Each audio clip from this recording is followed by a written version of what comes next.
and blueberries. Strange combination.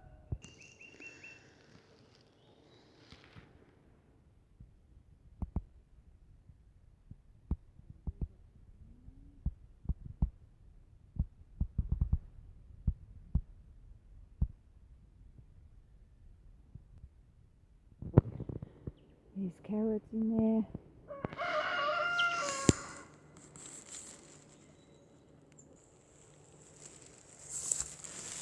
Let's see.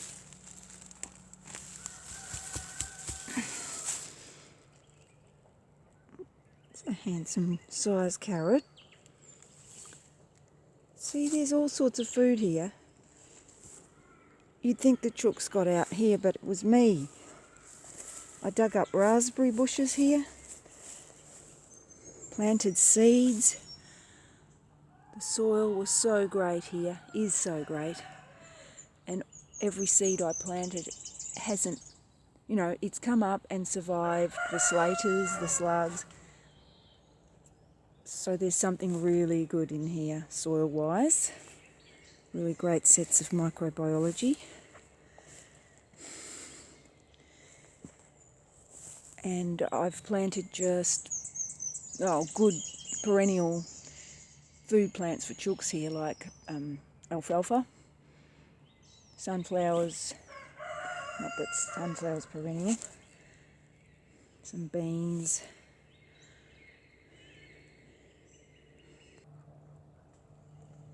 There were 16 chicks hatched out of the incubator. They're already, they can go in their box out here and learn to eat grass and slaters and things before they get let out to the wide world, which has a net overhead because so many birds of the air would like to eat them. And here's the worm farm. Let's see, might be a bit cold for them. I've been thronging near the surface every afternoon. Yeah. That's not thronging. It's a bit cold right now. 6 o'clock in the morning. Sorry worms, stay in bed.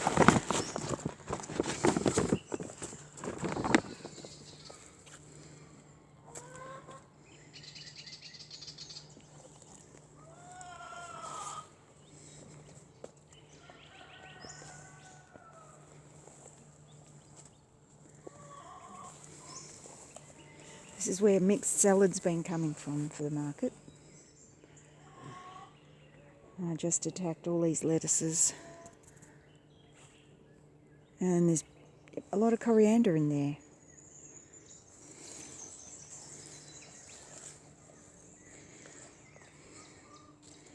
Silver beet, kale, obviously the garlic. There's a coriander I didn't get, some of.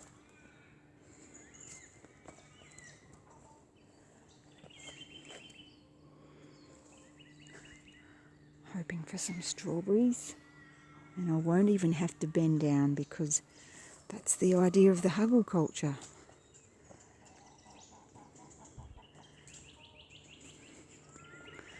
Planted cabbages out here, tiny, weeny, like there's one.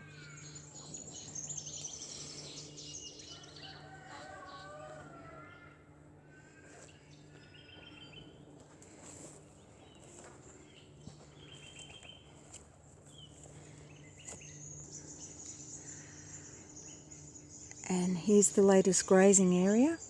Looks like someone's done a great job with a whippersnipper, but it's been done by a cow who's now eating Dagosasti.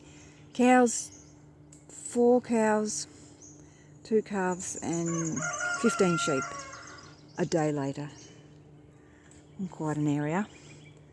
White cow. She's eating takasasti over there, but the sun's in your eyes, folks, sorry. Look at you two.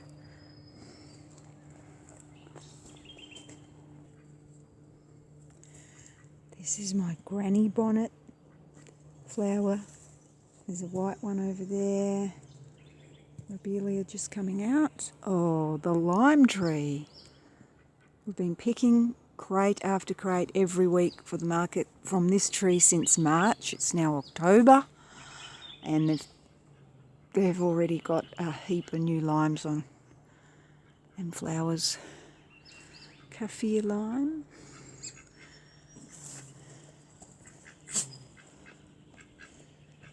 And I wonder if we can sneak up on the pigs. The little pigs, I can hear them snoring.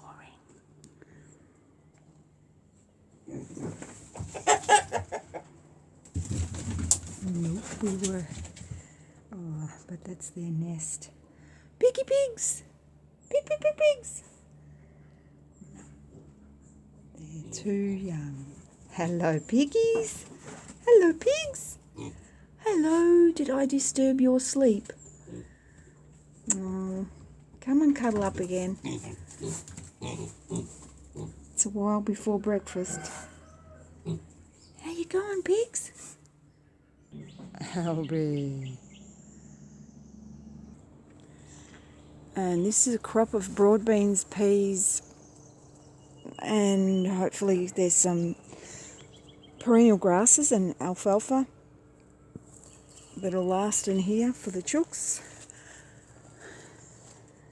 More garlic in here. Those grasses they're annual and they'll die down, and garlic will keep going because it's a really tough plant, but then in December it'll be ready to harvest.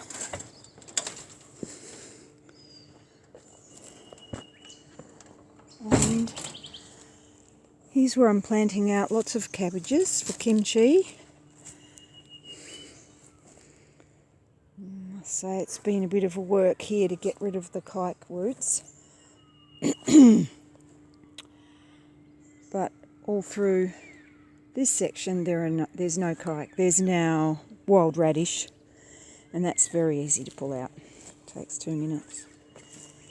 And here is the biochar experiment. The tray on the left did not receive biochar. Both trays were filled with compost, and 5% of the volume of the tray in biochar was added to the tray on the right.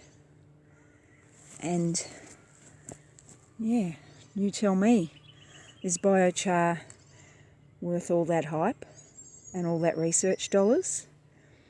It's charcoal, for goodness sake. It's the living compost that does things good. Terra preta is worm castings with charcoal in it, but it's the worm castings we need to be looking at, not the flippin' charcoal, as a greenwash for cutting down our forests and letting these companies that want to do this and mine underneath the forest greenwash the whole concept by saying we can sell the biochar to farmers. What a pile of rubbish. We found out for ourselves now, haven't we, chooks? Don't bother. So some might say this is weedy and needs a big dose of Roundup. I say there's perennial grasses there. Their roots go down 60 feet. They'll be green all summer even if we don't water this. And the chooks they actually love it. They'll peck it right down to stumps. I'd like to have more perennial things in here, but the cabbages and silver beet I'm planting will feed the chooks as we get more perennials established, and that is the chooks will get the leftovers after we've harvested plenty of it. This is one of the many rooms that come off the humongous chook pen. Where the carrots were is another room. They'll be inhabiting for a week, and they've got something like 36 rooms. So they're our weed control. They take it all down to nicely weeded, debugged and fertilised for the next crops, which is what they've done here. And who needs Roundup?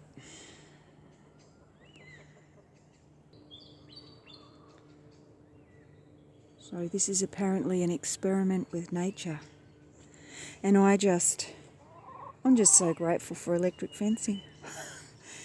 That's my modern technology. Fairly harmless.